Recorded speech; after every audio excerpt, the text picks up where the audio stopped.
Hello friends, সবাই কেমন আছো? তো আজ আমি আবার চলে এসেছি একটা মাছের রেসিপি নিয়ে। খুবই সুন্দর একটা মাছের রেসিপি আজকে করে দেখাবো। তো আজকে এখানে আমি নিয়ে নিয়েছি, এটা হচ্ছে শাটিং মাছ। অনেকেই হয়তো জানো, আবার অনেকেই চেনো না। তো এই মাছটা মাংসের মতন রান্না করলে খুব সুন্দর লাগে খেতে। তো দেখো কিভাবে রান্না করি। তো প্রথমেই আমি নুন আর হলুদ দিয়ে ভালো করে মাখিয়ে নেবো মাছগুলোকে। নুন আর হলুদ দিয়ে দিচ্ছি,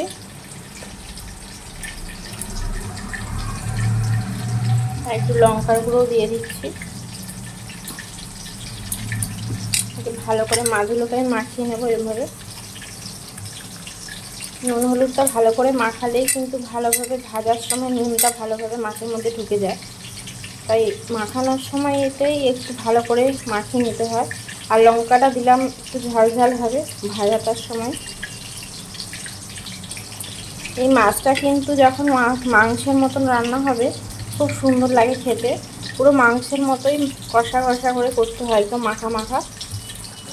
ঝোল করলে ভালো লাগে না, একদম মাংসের মতন মাখা মাখা করে করতে হয়। তো আমি ওইভাবেই করব। গরম ভাতের সাথে জাস্ট এই মাছটা হলে আর কিছু লাগে না।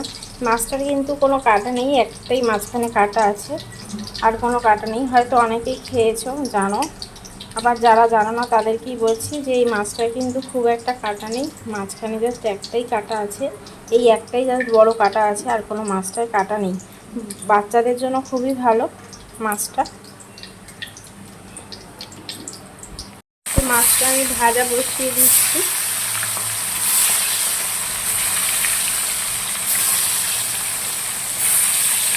বড় কড়াই হলে কিন্তু এই একটা সুবিধা, অনেকগুলো করে মাছ একসাথে ভেজে নেওয়া যায়। আমি ভাজা বসিয়ে দিয়েছি, মাছগুলো ভাজা হয়ে যাচ্ছে। মাছটা ভাজা হতে হতে ততক্ষণ আমি মাছের মশলাটা করে নিই। তো মশলার জন্য দেখুন আমি দিয়েছি পেঁয়াজ, আদা, রসুন, একটা টমেটো। আর এই মাছটা করতে গেলে একটু রসুনটা বেশি লাগে, তো আমি রসুনটা বেশি দেবো, যেহেতু মাংসের মতন রান্না হবে তাই রসুনের পরিমাণটা একটু বেশি হবে। তো চলুন আমি মশলাটা করে নিই ততক্ষণ। তো বন্ধুরা, তোমাদেরকে একটা জিনিস দেখাচ্ছি, দেখো টমেটোর ভিতরে কীরকম পোকা। তো অনেক সময় তো আমরা তাড়াহুড়ো করে কেটে দিয়ে দিই, তো ভালো করে দেখে দেবে অবশ্যই সব সময়। দেখো টমেটোর ভিতরে কিন্তু পোকা দেখা যাচ্ছে, দেখতে পেয়েছো? তো টমেটোটা আমার পুরোটাই ফেলে দিতে হবে। দেখো বাইরে কত সুন্দর ভালো ফ্রেশ, কিন্তু ভেতরের দিকে দেখুন পোকা, ছোট ছোট অনেকগুলো পোকা আছে। তো সেইভাবেই দেখে দেবেন সব সময়, যেটাই দেবেন একটু ভালোভাবে দেখে দেবে। তোমরা দেখো ভেতরে দেখো কত পোকা। তাই জন্যই বলছি যখনই সবজি কাটবে একটু ভালো করে সবসময় গিয়ে দেখে নেবে। কেন অনেক সময় আমরা কাজের তাড়াহুড়োতে মানে কেটে যা হোক করে দিয়ে রান্না করে নিই। তাই জন্যই বলছি ভালো করে কেটে সব কিছু দেখে তারপরেই দেবে, ঠিক আছে?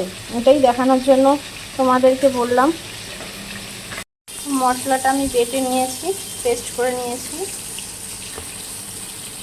ফোড়নটা নাড়াচাড়ার পর আমি একটু পেঁয়াজ কুচো করে নিয়েছি, সেইটা দিয়ে দেবো আগে। কুচনো পেঁয়াজটা একটু নাড়াচাড়া করে নিচ্ছি ভালো করে, একটুখানি হালকা লাল হয়ে গেলে তারপর মশলাটা দেবো। বললাম না মাংসের মতন মাছটা করবো, ওই জন্য একটুখানি কুচনো পেঁয়াজ দিয়েছি, আর গোটা গরম মশলা ফোড়ন দিয়েছি। একদম মাংসের মতনই রান্না হবে। তো পেঁয়াজটা আমার ভাজা ভাজা হয়ে গেছে, এবার আমি বাটা মশলাটা দিয়ে দেবো।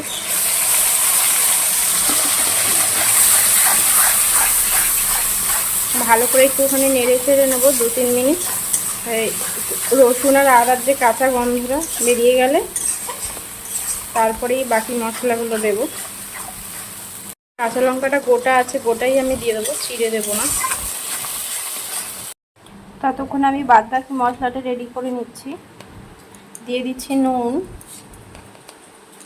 স্বাদ মতো নুন দিয়ে দিলাম। একটু ধনের গুঁড়ো দিয়ে দিলাম। জিরের গুঁড়ো এর সাথে অ্যাড করব না, এখানে ধনের গুঁড়ো দিয়েই করব। লঙ্কার গুঁড়ো দিয়ে দিলাম। ঝালটা তোমাদের পছন্দ মতন দেবে, যে যেরকম ঝাল খাও। আর হলুদ দিয়ে দিলাম।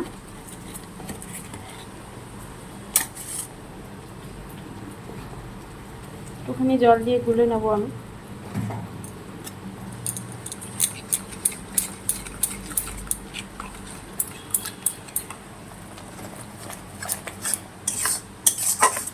মশলাটা অনেকটা কষানো দিকে হয়ে গেছে।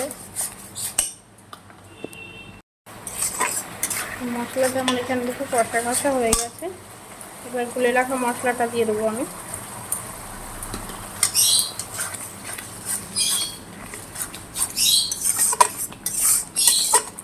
আমি মাছটাতে কোনো আলু দিইনি, আপনারা চাইলে আলু দিতে পারেন।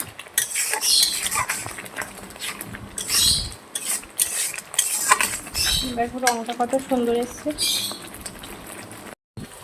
মশলাটা যতক্ষণ না তেল ছাড়ছে ততক্ষণ একটু কষাতে হবে। মশলাটা দিয়ে পুরো তেল ছেড়ে গেছে, দেখতে পাচ্ছ তো। মশলাটা আমার কষানো হয়ে গেছে। আমি জল দিয়ে দেবো। ওই মশলা বাটিটার মধ্যেই জল ধুয়ে দিয়ে দিচ্ছি। দেখো এখনই কত সুন্দর রং এসে গেছে। ঝোলটা ফুটলে তারপরে আমি মাছগুলোকে দেব। আর একটু জল দেব, মাছগুলো ফুটবে, তার সাথে ঝোলটা ফুটে কমে যাবে।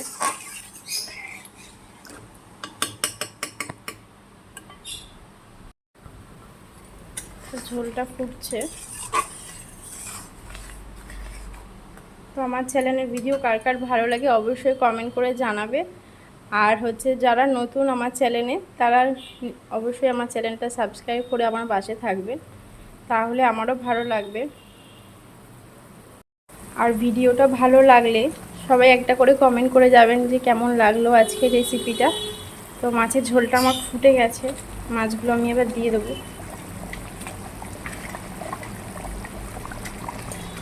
মাছটা আমি মাখামাখি রান্না করব।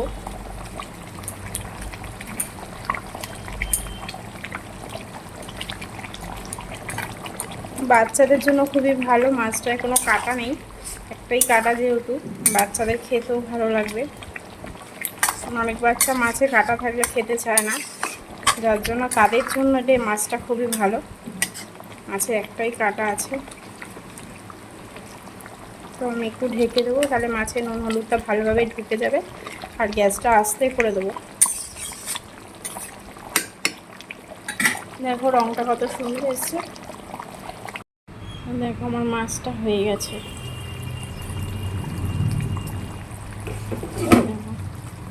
তো মাখা মাখা রান্না হয়েছে, খুব সুন্দর লাগছে দেখতে। মাছটা পুরোই হয়ে গেছে।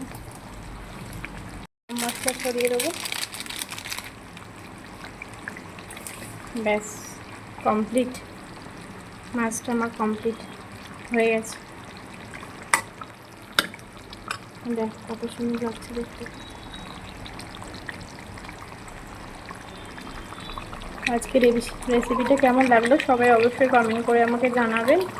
আর যারা নতুন আমার পেজটিতে, তারা অবশ্যই ফলো করবেন আমাকে, চ্যানেলটা সাবস্ক্রাইব করে আমার পাশে থাকবেন। তো আজকের মতন এখানেই শেষ করছি।